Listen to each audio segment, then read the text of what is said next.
What's up, guys? It's Cy back with our Drive Times TV video, and today I'm gonna be showing you guys how to make a mock scrape. I learned this from Jeff Sturgis with Whitetail Habitat Solutions, so go check him out.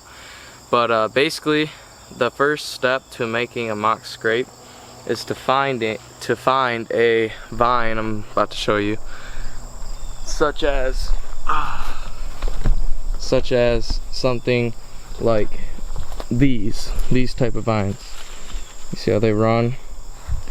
I have two straight ones right there, 1, 2, and you want to cut those vines. At about 6 to, if you can get 8 feet long is what you want, because you want to have room to work with. You can always cut it, but 6 feet will probably do. And so I'm gonna cut one down, and then I'm gonna head back to another property. This property has them. The other property is like a rundown apple orchard that it doesn't have any vines like this.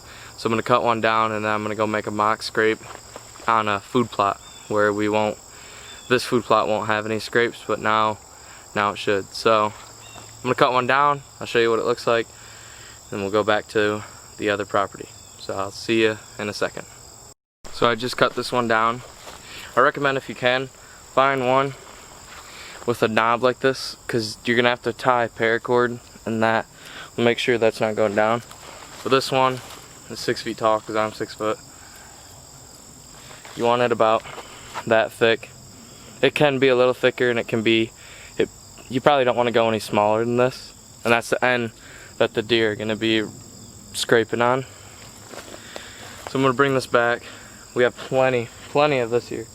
Just find a tree that looks like it's got a lot of poison ivy, poison oak on it, and you can, I know it sounds bad to be digging into poison ivy and poison oak, but they'll usually be with them. These, I don't know what kind of vine these are. I know some stuff, but I don't know what this is called. But they're usually they usually reach pretty high up the tree. I know that.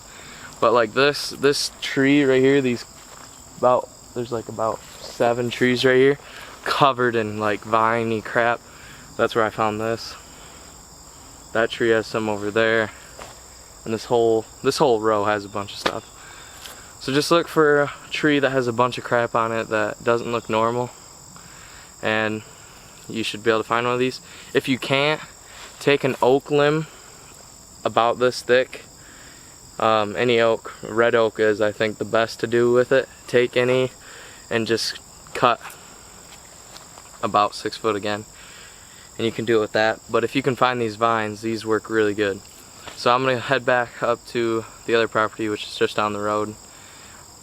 Drove down here on a golf cart, and I'll show you what to do from there. So I'll see you then.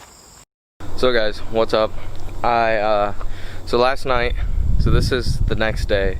Last night I went to edit the video, and the first 2 clips that you just saw, the audio after that didn't pick up. So I got a new cord for my audio. Sorry, there's a tractor going. And I want to come back down here to where I got these grapevines, which I'm pretty sure I added in because I was saying I didn't know what they were. When I went up to show my dad, he's like, those are grapevines, and I was like, oh, that would have been nice to know before I started my video. But I'm gonna show you how this naturally occurs. I didn't do this. I cut it to the right height because it was almost touching the ground. So I'll show you right now. This is what this naturally looks like in nature. So this is just like a, I think it's a cherry tree. And as you can see, they go down. And I know that this whole run behind me for about another 30 yards always had grapevines coming down, and deer would always be scraping on them. So yeah, I just wanted to show you how it naturally occurs. And then I'm gonna go back up to the house. I already made the scrape last night, but I'm gonna show you what it looks like, and I'm gonna tell you what I did and how to do it. So I'm gonna head up there. I'll see you in a second. So guys, I just got back up here to what I call the project property, which is a rundown an old apple orchard that we've been planting trees and doing work to. And the reason I have the scrape stick, which is right behind me, I don't know if you can see that, it's right there behind me, is because if you look at this food plot right here, there's like no trees for them, it's just all grass. Maybe they might scrape on that maple on the edge, if you can even see that, but they don't really have anything to scrape on at all. So I know this isn't on the food plot, or like, it's pretty close to it. It's on one of their main trails that they run through this orchard. But here's what the scrape stick looks like. Goes up, and if you can, you want it in here, because when they're hitting this branch, it sounds more natural when the tree above it's shaking. And as you can see, I just ran paracord from each tree in between it to tie that off.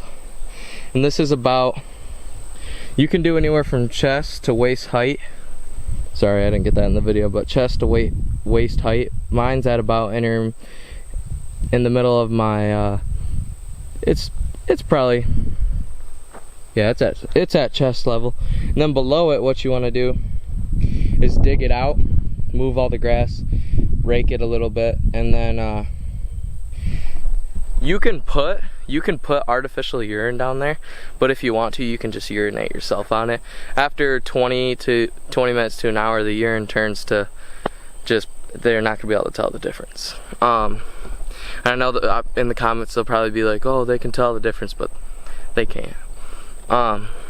And so you want to hang that. Another tip is, if you have any deer fur of any kind, or if you get your horns cut off and it still has the fur in it still, rub that up and down the stick to leave scent on it. I don't know if you can see this. Let's see if I can get it to focus on it. It's not going to. But I rubbed some deer fur on it, and there's actually, you can see hairs on there. And basically, yes, I know I'm probably not gonna be able to shoot to this because where we're gonna be putting a blind is over there, and those thistles that I just zoomed in on. But a lot of the deer come from the woods off in the distance that you can see, and they get over here in daylight.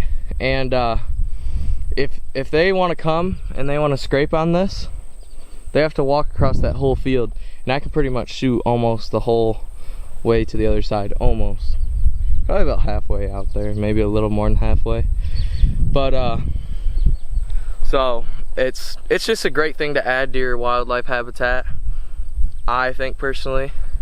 And let me know down in the comments if you're gonna try this, or if you've done this before, or if you have any other suggestions for what I should add to my habitat, because I'm not an expert or anything, but I do know some stuff.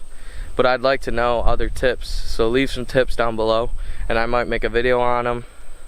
Also, I'll probably be posting a video later on of like an update on this. Like, I'm probably gonna put a trail camera out on it a little later in the season and see how it does. And if you do follow my Instagram, if you don't, go follow it right now. It's Drop Tines TV. I can see if I can leave a link in the bio and down below. But I posted a picture of 2 trail cameras, and I said I was going to be making a video on them because they're only 40 bucks by Muddy Outdoors, and I was going to leave a review on them. And I haven't done that yet. That'll be coming out within the week or 2. I'm going to